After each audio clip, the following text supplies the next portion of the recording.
Jeremiah 18 is our next one.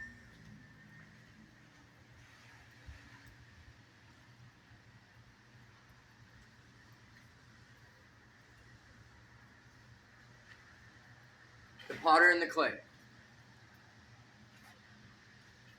Now God is the potter and we are the clay. Right now he's preparing us to be in heaven.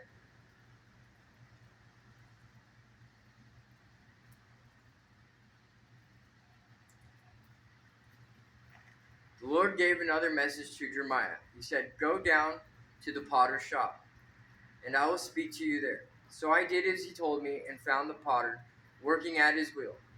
But the jar he was making did not turn out as he had hoped. So he crushed it into a lump of clay again and started over. Then the Lord gave me this message: "O Israel, can I not do to you as this potter has done to his clay? As the clay is in the potter's hand, so are you in my hand. If I announce that a certain nation or kingdom is to be uprooted, torn down, and destroyed, but then that nation renounces its evil ways, I will not destroy it as I had planned.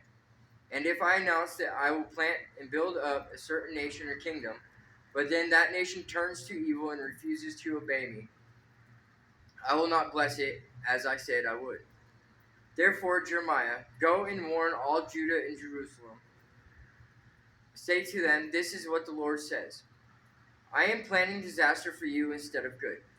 So turn from your evil ways, each of you, and do what is right." But the people replied, "Don't waste your breath. We will continue to live as we want to, stubbornly following our own evil desires." So this is what the Lord says: "Has anyone ever heard of such a thing ever among the pagan nations? My virgin daughter Israel has done something terrible. Does the snow ever disappear from the mountain tops of Lebanon? Do the cold streams flowing from those distant mountains ever run dry?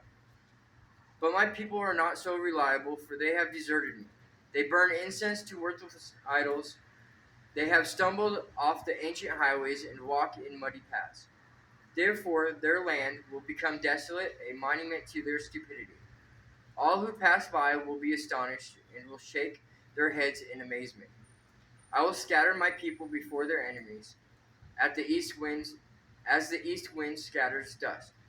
And in their trouble I will turn my back on them and refuse to notice their distress." A plot against Jeremiah.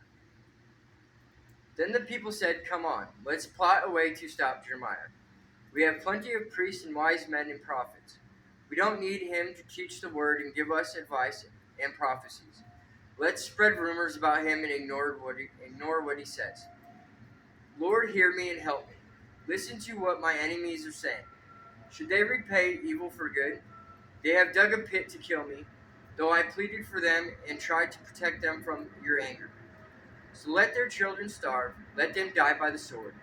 Let their wives become childless widows, and let their old men die in a plague.